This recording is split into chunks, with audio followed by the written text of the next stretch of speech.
بسم اللہ الرحمن الرحیم. السلام علیکم ناظرین. پروگرام ملاقات کے ساتھ آپ کا میزبان بلال اسحاق آپ کی خدمت میں حاضر ہے. اور آج کی ملاقات میں ہمارے جو مہمان خصوصی ہیں عزت مآب فضیلت الشیخ محمد حسین میمن صاحب حفظہ اللہ تعالی، جو آج کی ملاقات میں ہمارے مہمان بنے ہیں. تو آئیے شیخ صاحب سے گفتگو کا آغاز کرتے ہیں. السلام علیکم ورحمۃ اللہ وبرکاتہ. وعلیکم السلام ورحمۃ اللہ وبرکاتہ. شیخ صاحب، سب سے پہلے تو آپ کے مشکور و ممنون ہیں کہ آپ نے اپنے قیمتی وقت میں سے وقت عنایت کیا. تو شیخ صاحب پروگرام کا آغاز کرتے ہیں. سب سے پہلے اپنا مختصر تعارف کروا دیں. مختصر تعارف سب سے دیکھا جائے دو لفظوں میں تو یہ کہ انا احقر بالعباد. ماشاء اللہ، یہ میرا تعارف ہے. جزاک اللہ. اور جہاں تک فی الحال عمومی طور پر جو تعارف ہے وہ یہی ہے کہ کراچی کا رہائشی ہوں اور اپنی دینی اور دنیاوی تعلیم جو ہے وہ کراچی سے ہی حاصل کیا ہے. باقی دنیاوی تعلیم کے دوران یہ تڑپ ہوئی کہ دین کو حاصل کیا جائے، تو اللہ تعالیٰ نے اسباب بنا دیے اور اسباب کے بعد پھر الحمدللہ اللہ تعالیٰ نے دین کی طرف جو ہے وہ موڑ دیا. یعنی سمجھے یو ٹرن اللہ تعالیٰ نے دلا دیا اور اصلیت کی طرف، اصل کی طرف اللہ تعالیٰ لے آئے. تو پھر الحمدللہ کچھ مدارس سے تعلیمات حاصل کی اور کئی استفادے کیے. پھر لائبریری کا شوق تو اس قدر جنون کی حد تک کہ کہتے ہیں کہ کچھ کھانا پینا میسر ہو کہ نہ ہو، کتاب ہونی چاہیے. جی تو شیخ، خاندان جو ہے اس کا مختصر تعارف کروا دیں کہ کیا آپ ہی خاندان میں ایک عالم ہیں یا آپ سے پہلے بھی کچھ گزرے ہیں یا ابھی موجود ہیں؟ میرے خاندان جو ہے میمن کاسٹ ہے میری جی. اور میمنوں کے اندر تو آپ کو پتہ ہے کہ کس رجحان کے لوگ ہوتے ہیں جی. بریلویزم سے بہت زیادہ متاثر ہوتے ہیں. اور دوسرا ہے کہ نہ ہی میرے ننیال میں، نہ ہی میرے ددیال میں اور نہ ہی سسرال میں کہیں پر بھی علم کا ذوق و شوق رکھنے والا کہیں بھی نظر نہیں آتا. یعنی یوں سمجھ لیں کہ خالصتاً ذالک فضل اللہ یؤتیہ من یشاء واللہ ذو الفضل العظیم. خالصتاً اللہ کا مجھ پر یہ احسان ہوا ماشاءاللہ کہ مجھے اللہ نے چنا اپنی رحمت کے ساتھ. تو شیخ، دینی تعلیم جو ہے وہ کس مدرسے سے حاصل کی؟ ابتدائی تعلیم جو ہے وہ دراصل میں اہل الحدیث ہونے سے پہلے جو ہے وہ دیوبند کے مدرسے سے پڑھا تھا. پھر اس کے بعد وہاں سے آنے کے بعد پھر مدرسۃ الاسلامیہ کراچی میں تھا، ختم غالباً ہو گیا ہے، وہاں سے ابتدائی تعلیم حاصل کی تھی. پھر کچھ عرصہ جو ہے وہ جام بکر کے اندر، کراچی کے اندر ہے، وہاں پر وقت گزارا، استفادے کیے. پھر اس کے بعد میں نے دیگر جگہوں پر بھی جا کے استفادے کیے، سعودیہ کے اندر بھی کبار علماء سے استفادے کیے. الحمدللہ اب آپ کے سامنے ابھی تعلیم جو ہے وہ آپ کی کتنی ہے؟ انٹر سائنس جو ہے نا وہ تھا، آگے بڑھنے کا ارادہ تھا، MBBS کرنے کا ذوق تھا، شوق تھا اور رجحان تھا. لیکن جب دیکھا کہ اس سے بہت بڑی عظیم قسم کی تعلیم موجود ہے جس میں جو ہے وہ حیاتی ہے دنیا اور آخرت کی، تو پھر میں نے اس کو ترک کر دیا اور اس کو قبول کیا. ماشاءاللہ. شیخ، ڈاکٹر ذاکر نائک صاحب کے تلامذہ میں آپ کا شمار کیا جاتا ہے، ان سے کیسے موقع ملا تعلیم حاصل کرنے کا؟ اس کے دو سبب ہیں. اس میں پہلا سبب تو یہ کہ جہاں تک ملاقات لقاء کا تعلق ہے تو لقاء نہیں ہو سکی، کیونکہ وہ جو ہے وہ ہندوستان میں رہتے تھے جی. 2007 اور 2008 کی بات ہے، اور اس وقت پاسبل نہیں تھا کہ میں ادھر جاؤں، حالات کے پیش نظر آپ کو معلوم ہے. تو ہم نے باقاعدہ ان کا فارم فل کیا اور باقاعدہ ہم نے ان سے پھر ٹیلی فون کے ذریعے، موبائل تو اس وقت اتنے زیادہ نہیں ہوتے، ٹیلی فون کے ذریعے رابطے ہوتے تھے. اور ان کے ایک سیکرٹری ہوتے تھے مقبول بھائی، ان سے ہماری بات چیت ہوتی تھی. پھر ہم نے باقاعدہ فارم فل کیا اور پھر میں نے ان کے اس طرح سے جو ہے انٹرنیٹ کے ذریعے سے تعلیم حاصل کی. پھر ملاقات کے کافی ذریعے بہانے بھی بنے، انہوں نے بلایا بھی پھر مجھے، اور الحمدللہ میری کتاب ان کے ریسرچ سینٹر کے اندر بھی موجود ہے، ماشاءاللہ پڑھائی جاتی ہے ماشاءاللہ، اسلام کے مجرم کون کے نام سے. تو شیخ، دور حاضر میں اور کیا کیا مصروفیات ہیں؟ جیسے کہ آپ چیئرمین دارہ تحفظ حدیث فاؤنڈیشن پاکستان کے چیئرمین بھی ہیں، تو اس کے علاوہ کیا کیا مصروفیات ہیں؟ اور یہ جو ادارہ تحفظ حدیث ہے اس کا قیام کب آیا اور اس کے مقاصد جو ہیں وہ کیا ہیں؟ دیکھیں، دو ادارے ہیں میرے پاس. ایک یہ ریسرچ سینٹر ہے تحفظ حدیث فاؤنڈیشن جی، اور دوسرا خواتین کا ادارہ ہے جو میری اہلیہ الحمدللہ جزاک اللہ خیر وہ چلا رہی ہے، اصلاح النساء اسلامک ایجوکیشن سینٹر کے نام سے. وہ بھی کراچی میں اور الحمدللہ اس میں بھی خواتین کے لیے دینی تعلیم اور دنیاوی تعلیم دونوں کا بندوبست ہے. ادارے کے اندر دراصل یہ ریسرچ سینٹر ہے کمپیریٹو ریلیجنز، اور جتنے بھی ایشوز اسلام کے خلاف، چاہے وہ قرآن کے خلاف ہو، حدیث کے خلاف ہو، یا نبی کریم صلی اللہ علیہ وسلم کی ذات کے خلاف ہو، ہم اس کا جوابات دیتے ہیں. اگر تحریری شکل میں کوئی جو ہے وہ اعتراض آتا ہے، ہم تحریری شکل میں دینے کی کوشش کرتے ہیں. اگر کوئی لیکچر کی صورت میں ہوتا ہے تو پھر ہم کوشش کرتے ہیں کہ اپنی اسپیچ کے ذریعے ریکارڈ کروا کے یوٹیوب پر، فیس بک پر، یا جتنے دوسرے جو ہے وہ ذرائع ہیں ان کے ذریعے ہم جواب دینے کی کوشش کرتے ہیں. ماشاءاللہ. شیخ آپ کی قلم سے بہت سارے لوگ جو ہیں وہ مستفید ہو رہے ہیں، تو آپ نے اب تک جو ہے کتنی کتابیں جو ہے وہ لکھ چکے ہیں؟ 31 کتابیں الحمدللہ اختتام پذیر ہوئی، اور مزید جو ہے وہ 15 سے 20 کتابیں چل رہی ہیں. انشاءاللہ امید ہے کہ اس سال کے آخر تک وہ کتابیں بھی ہو جائیں گی. تو انشاءاللہ تعالی امید ہے کہ 50 کتابیں میری انشاءاللہ اللہ تعالیٰ اس سال مکمل کروا دیں انشاءاللہ. ماشاءاللہ. جس میں تفسیر بھی ہے میری، اور بخاری شریف کی شرح بھی ہے، بخاری شریف کے مبہمات پر بھی ہے، تراجم پر بھی ہے، اور انکار حدیث پر بھی. تو جیسے آپ ذکر کر رہے ہیں کہ بخاری کی شرح، تو ماشاءاللہ ایک بڑی خوشائن بات ہے کہ آپ نے بخاری کی شرح بھی لکھی. تو بخاری کی شرح لکھی، یہ سوچ کیسے آئی اور کتنا وقت لگا، اور کن کن مشکلات کا سامنا کرنا پڑا بخاری کی شرح لکھنے پر؟ بخاری کی شرح لکھتے وقت سب سے بڑی جو مشکلات ہوتی ہے نا، وہ انسان کی اپنی طبعی سستی ہوتی ہے، انسان کا مزاج ہوتا ہے. کیونکہ اس کی شرح کے لیے، یہ شرح جو ہے عام شرح نہیں ہے، یہ شرح جو ہے صحیح بخاری کے ابواب اور حدیث کی شرح ہے. عون الباری فی مناسبات تراجم البخاری، اور دوسری کتاب ہے عمدۃ القاری فی انواع تراجم البخاری.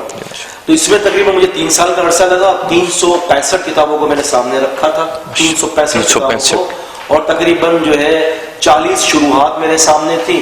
3 سال کا عرصہ لگا، اور اس 3 سال کے عرصے کے اندر لازمی سی بات ہے کہ بیماری بھی ہے، معاملات بھی ہیں، سب کچھ تھا، لیکن ساری خیر کی اللہ کی طرف نسبت ہے. اللہ تعالیٰ نے یہ کام کر دیا. اچھا، اس میں ایک تھوڑے سے میں یہ بات کہوں گا کہ میں نے 1 سال تک اس کو لکھا، پھر میں نے اس کو چھوڑ دیا. تقریباً 6 مہینے تک میں نے اس کو لکھا نہیں. اللہ تعالیٰ جزائے خیر دے میری اہلیہ کو، انہوں نے مجھے توجہ دلائی اور کہا کہ شیخ اس کو کر لیں مکمل، یہ بہت امت کو اس کی ضرورت ہے. تو اب آپ کو تو پتا ہے کہ بیوی منا لیتی ہے. ماشاءاللہ.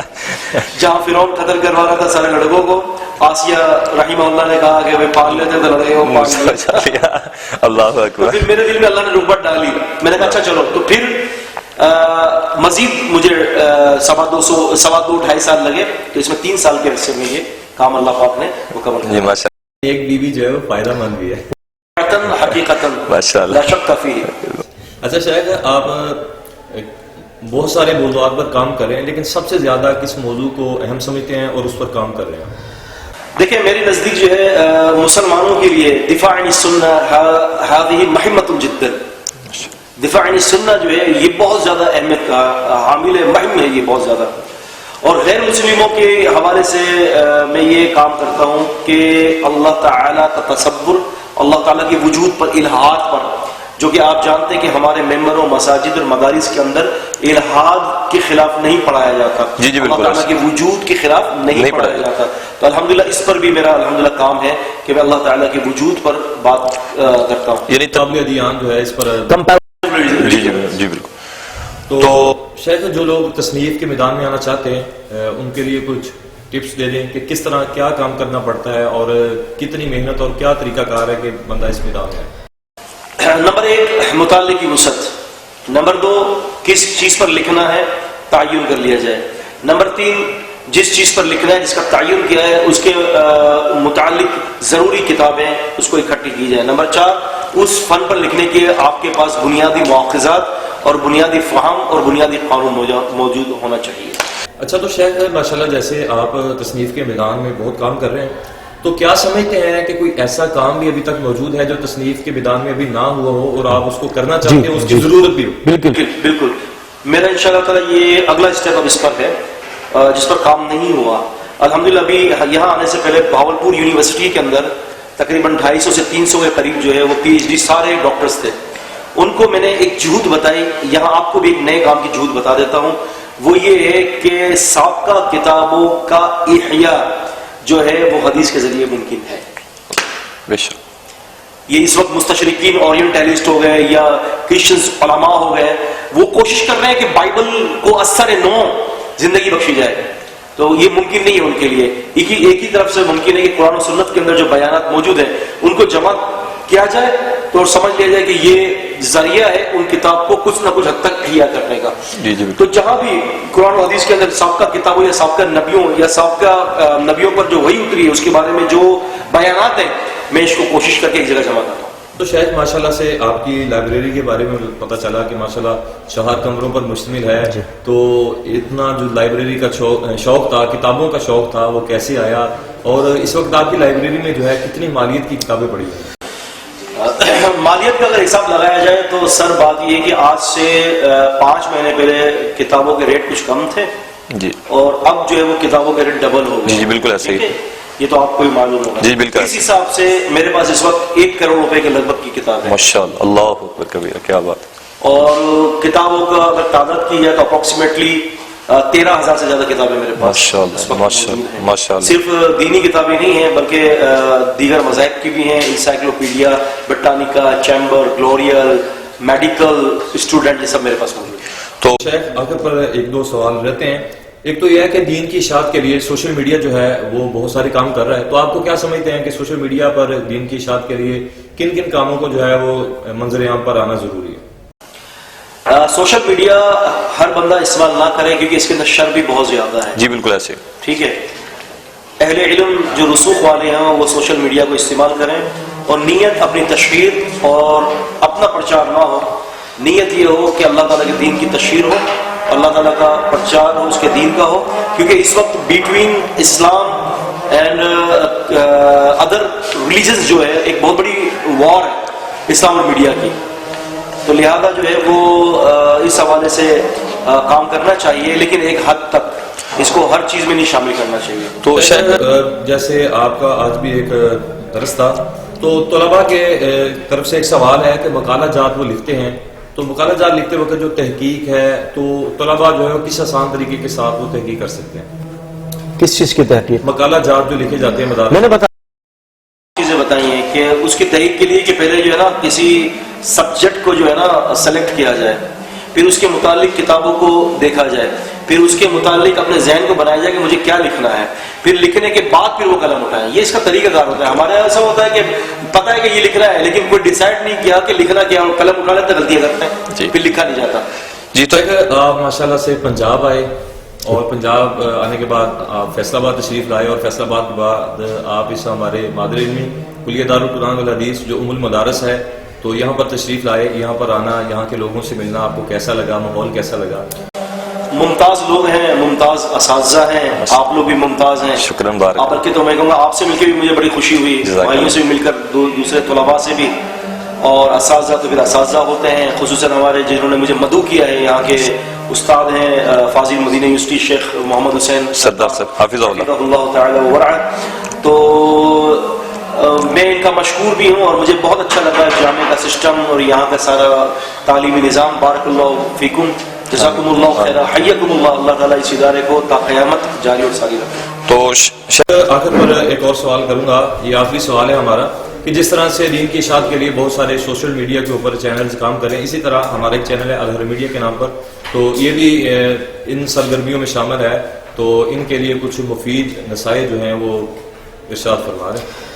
میڈیا کے حوالے سے کوشش کریں کہ الہات پر ریکارڈنگ کروائیں، اور الہات کے اوپر اور انکار حدیث کے اوپر آپ یہ خوب ریکارڈنگ کروائیں، اور الہات پر اور انکار حدیث پر اتنا میٹیریل جمع کریں کہ لوگ آپ کی طرف مراجعت کریں۔ جس طرح سے اصل کتاب کی طرف مراجعت ہوتی ہے، اس طرح سے لوگ آپ کے چینل کی طرف جو ہے وہ مراجعت کریں کہ یار الہات کے خلاف اور انکار حدیث کے خلاف جو ہے وہ یہاں سے ہمیں مواد ادھر سے ملے، ادھر سے ملے گا مواد کو جو اچھا ایک ساتھ میں یہ بات آپ ان کو بلائیں کہ جو جس فن پر جو ہے نا تخصص کیا ہوا ہو، اسپیشلائزیشن ہو جس کی، تو تاکہ اس کی بات میں وزن جس فن کے اندر وہ مہارت رکھے ان کو اس فن کے لیے بلائیں۔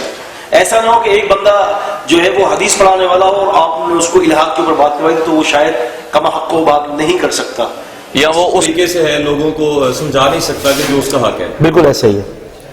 تو آخر کے اوپر ہم شیخ کے پھر مشکور و ممنون ہیں کہ شیخ صاحب نے ہمیں اپنی وقت میں سے وقت عنایت کیا، تو انشاءاللہ نئی ملاقات کے ساتھ حاضر ہوں گے۔ اللہ حافظ۔